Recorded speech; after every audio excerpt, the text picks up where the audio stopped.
Iran में America ने क्यों फूंक डाले अपने जहाज? क्या ट्रंप का मिशन पायलट एक दिखावा था? क्या पायलट का रेस्क्यू एक कवर अप प्लान था? यूरेनियम चोरी का प्लान क्या रेस्क्यू मिशन में बदला? 150 मिनट बाद क्या इन सारे सवालों के जवाब दुनिया को मिलेंगे? जब राष्ट्रपति ट्रंप अपने पायलट के रेस्क्यू ऑपरेशन का कच्चा चिट्ठा दुनिया के सामने रखेंगे, या फिर ट्रंप अपनी ही कहानी दुनिया के माथे थोपकर चलते बनेंगे और लोग ये सोच सोच कर सिर धुनते रहेंगे कि क्या ट्रंप ने पायलट के लिए ही अपने 37,000 करोड़ रुपए आग में झोंक दिए? ये सारी उलझन पैदा हुई है CIA के पूर्व अफसर लैरी जॉनसन के इस बयान से। लैरी जॉनसन की इस बात में दम इसलिए भी लगता है क्योंकि जहां से अमेरिकी सेना ने F-15 के अपने पायलट को रेस्क्यू किया, वहां से ईरान के 2 परमाणु प्लांट बहुत दूर नहीं थे।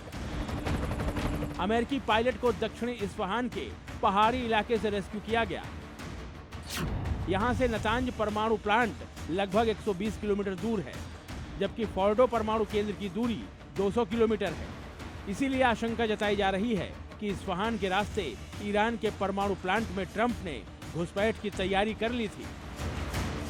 दावा किया जा रहा है कि F-15 के साथ साथ अमेरिकी सेना का एक पूरा हवाई बेड़ा इस्फहान में मौजूद था। अमेरिका ने इस इलाके में एक अस्थायी हवाई पट्टी बना रखी थी, जिसकी तस्वीरें भी सामने आ चुकी हैं। इसी हवाई पट्टी पर C-130 जैसे विमानों की लैंडिंग कराई गई थी। ट्रंप का प्लान था नतांज प्लांट पर हमला कर वहां से ईरान के यूरेनियम की खेप पर कब्जा कर उसे अपने साथ ले जाना।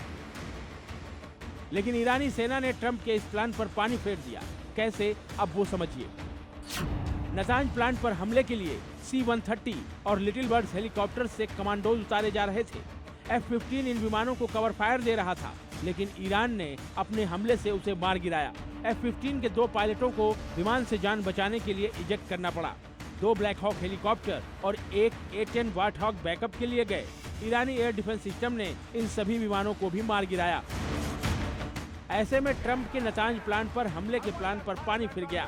F-15 के एक पायलट को तो अमेरिकी सेना ने तुरंत रेस्क्यू कर लिया, लेकिन दूसरा पायलट उनके हाथ नहीं लगा।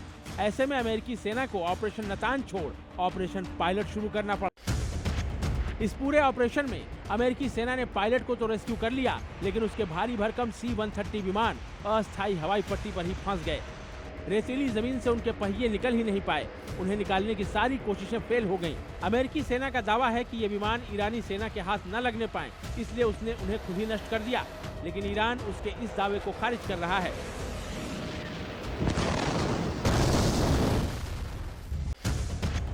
अमेरिका का दावा है कि अपने विमान उसने खुद नष्ट किए, जबकि ईरान का दावा है कि अमेरिकी विमानों को उसने मार गिराया। ऐसे में अब नजरें इस बात पर हैं कि ट्रंप अपने बयान में क्या कुछ कहते हैं।